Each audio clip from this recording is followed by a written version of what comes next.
ఇప్పుడు దీంట్లో భావన తప్ప వాస్తవికత ఏముండదు. అంటే అమరావతి పూర్తి ఏం పూర్తవుతుంది? నా తెలియక అడుగుతాను. నువ్వు కోరుకునేది పూర్తవుతుందా? ఆయన చేసేది పూర్తవుతుందా? ఓ బిల్డింగ్ నిర్మాణం పూర్తయింది. పూర్తయిపోయింది బిల్డింగ్ అంటే అది కమర్షియల్ బిల్డింగ్ అనుకుందాం ఫర్ ఎగ్జాంపుల్. సక్సెస్ అయిపోయినట్టేనా బిల్డింగ్ పూర్తయిపోతే? దాంట్లోకి షాపులోళ్ళు అందరూ వచ్చి ఉంటేనే కదా ఒక అపార్ట్మెంట్ కట్టించావు నువ్వు. అందులో ఫ్లాట్లన్నీ అమ్ముడుపోతే అది రియల్ ఎస్టేట్లో సక్సెస్ అంటాం. అమరావతి ఇప్పుడు వీళ్ళు ఎలాంటి సక్సెస్ చూపెడుతున్నారంటే చట్టం చేసేసాం అయిపోయింది.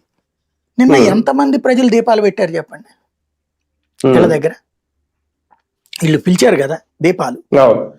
ఇప్పుడు అసలు ఇక్కడ ఏంటంటే ప్రజలతో సంబంధం లేని అంశంలో పెద్ద ఎత్తున హడావిడి చేస్తున్నారు. ఇక్కడ హైదరాబాదు తెలంగాణ వాళ్ళందరూ ఎగబడిపోయి దీపాలు పెడతారండి హైదరాబాద్ కోసం.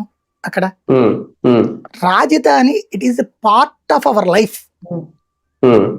ఇఫ్ ఇట్ ఈస్ అది కనుక ఉపాధి కల్పించితే మనందరం అక్కడికి పోతాం.